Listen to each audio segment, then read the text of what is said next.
What is going on, everybody? This is Mike Hughes, and you're listening to another episode of Skytown, everything Chicago Sky related podcast. I don't know why my screen is so small today. I'm gonna have to try to figure that out, after this episode is over. But StreamYard is acting a little wonky right now. I have no idea why I'm in this tiny little box instead of on your entire screen. But nonetheless, that is not the point. Today we are going to be talking about the Chicago Sky. I should say tonight, but I mean technically, it's today. It's currently 12:31 a.m., August 4th. The Chicago Sky dropped the game 84-78 to the Dallas Wings on August 2nd.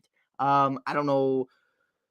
I don't even know where to begin. I don't know where to begin with that. I think, it's such an arrogant comment that I'm about to make, but I don't care.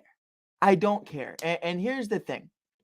Here's why I don't care. Here's why I look at this box score and I go, hey, that's great for Dallas, who's currently 14-16 and potentially, fighting to be an over 500 team and make that final playoff spot. But one of the biggest things to me right now is the Chicago Sky solidified their playoff spot in July, in the middle of July, early on in July. So I'm not worried about this whatsoever. The Chicago Sky are currently 23-8 on the season, haven't even lost 10 games yet.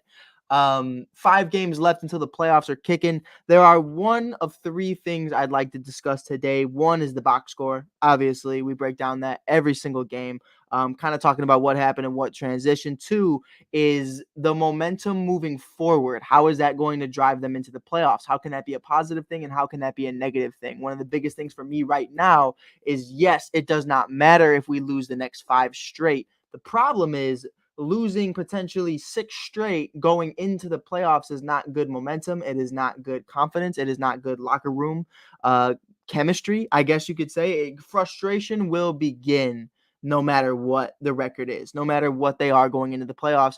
But three, and most of all, this is the one I want to hit on the most, is what everyone throughout that locker room, all the way from ownership of the Chicago Sky to Coach James Wade to Candace Parker to a new individual in Rebecca Gardner or Julie Almond. It's something to where Alimand, pardon me, I don't know why I said Almond, but you look at individuals who just got here and you look at individuals who have been here for a very long time, and they keep reiterating the same thing, which is just because we clinched does not mean that, we're taking our foot off the gas. We are going to remain ourselves. We're going to remain a constant, and we're going to remain doing what we need to do in order to win basketball games, because that's who we are. The second you get your foot off the gas, the second you start acting like nothing matters is when you start losing games. I see one of the comments already wondering what's going on with my jersey. Sir, I will never betray my Chicago teams, but I am a Tennessee Vols baseball fan. Go Vols, baby. Candace Parker, a Vols member herself. Big part of why I'm a Vols fan is because of In Off the Bench podcast. But another reason is individuals like Candace Parker, Peyton Manning, Drew Gilbert, Evan Russell, and many other guys who are just so much fun to watch. We got Football Productions. I'm back. Love to see it, my brother. My guy, Vic Watson. Shout out to you, man. Keep it up, Mike. Vic, I appreciate you, brother. It's been a long time since I've seen you, bro. I hope all is well. I know you're doing your NBA, but what do you think about the Khalil Mack trade? We can definitely get into that in a little bit. This is more Skytown. To keep it simple, we will be doing another show covering that, but I just think it was time. It was definitely time.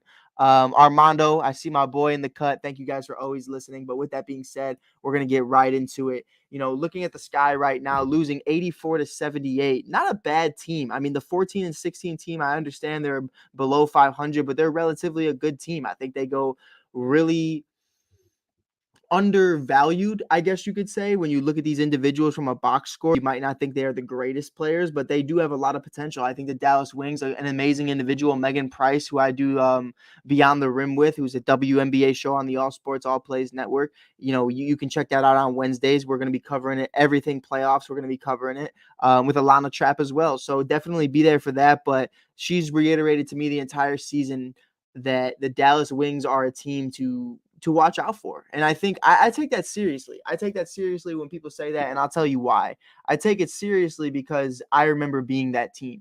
I remember the Chicago Sky in 2021 being a 500 team that snuck their way into the playoffs and shocked the world. The first team to ever do that. The first team to ever be a 500 team and win a championship in the WNBA. Like that's to me where I really look at it and I really understand, like, this team is great and this team has potential to do something, to make some noise. They just have to get invited to the dance to dance. And that's really where you got to take everybody into consideration, not just the Las Vegas Aces, not just the Connecticut Sun, not just, the Phoenix Mercury, who are definitely not going to make any noise. And then the Chicago Sky. Your big hitters are always going to be your big hitters, but there's always individuals where you got to respect their game. You're looking at the box score right now, 23 and 12 for a double-double in 28 minutes from McCann. Gray had 7, 1, and 2 and 31. Thornton had 11, 1, and 8 and 32. Mabry had 26, 4, and 4 and 35, leading the charge. Burton had 8, 9, and 2, almost had a double-double in 29. Harrison 2, 0, and 1 and 8. Harris had 4, 2, and 2 and 17. Dickey had 0, 0, and 1 and 7. And Kewer had 6, 1, and 2 and 12. When you look at the Sky's perspective, it was a very different game. Candace Parker, 8 points, 4 assists, 2 rebounds in 22 minutes. Ka had 11 rebounds, 19 points, and 3 assists for a double-double in 33 minutes. Emma Mieseman had 14, 5, and 6 and 32. Allie Quigley picked it up with 14, 2, and 0 and 29. Sloot had 9, 8, and 5 for almost a double-double in 30. Julie had 0, 2, and 0 and 10. Azurá Stevens had 14, 0, and 4 and 23. Rebecca had 0, 1, and 5 and 18. Ruthie had zeros across the board in 3 minutes, and Dana Evans had zeros across the board in 2 minutes. That's one of my biggest things right now is I'm seeing a lot of zeros, and I'm seeing a lot of individuals underperforming in this game.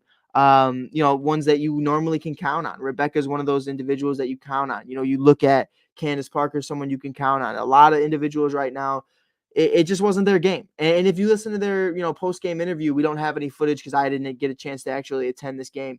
You listen to them talk, though, in the post-game. If you haven't checked that out already, check it out on Chicago Sky press conference on YouTube and Facebook. You could check that out, but it's definitely something to where you look at it and you look at what this team is bringing and you look at what the conversations are throughout the league, and they understand that the Sky mean business. And this is just one of those games. You know what I mean? And I forgot who said it. I forgot who they interviewed. It was just one of those games, though. It's one of those games you don't want to happen. That's going to bug me. So I'm going to look up who it was. I feel like it was Azurá.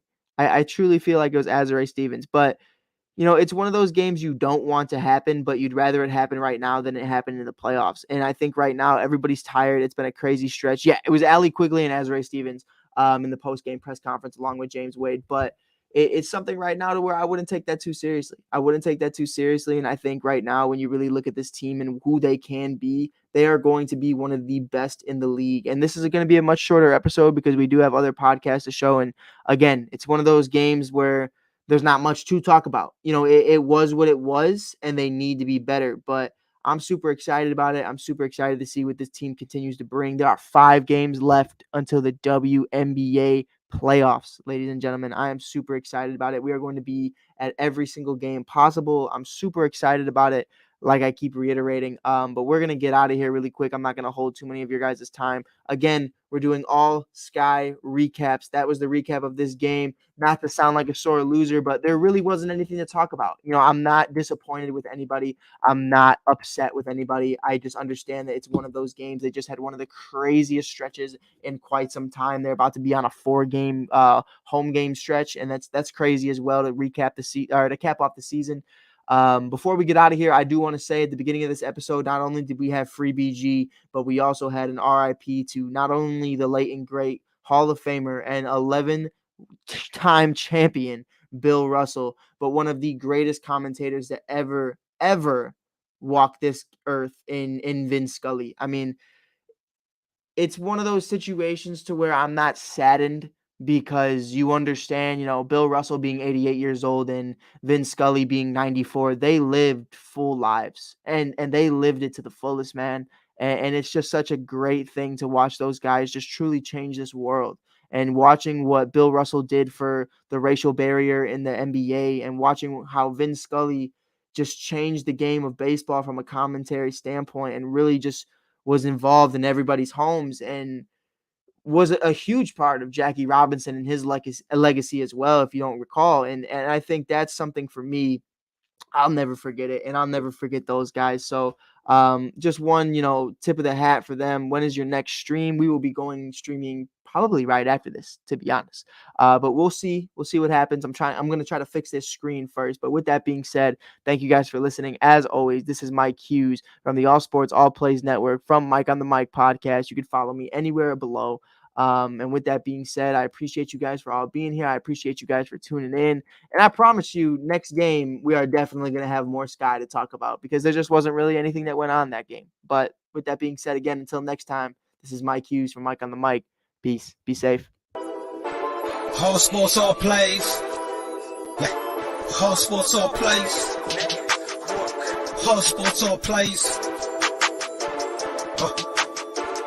365, we making a plays. You talking the game, get you through the days. We're out in the court, the dime in the lane. Variety topics, living the same. All presentation, sports information. In the airways, taking the nation. All sport, all plays, they working your faces. Grace at the field, so tie the laces. All sports, all plays.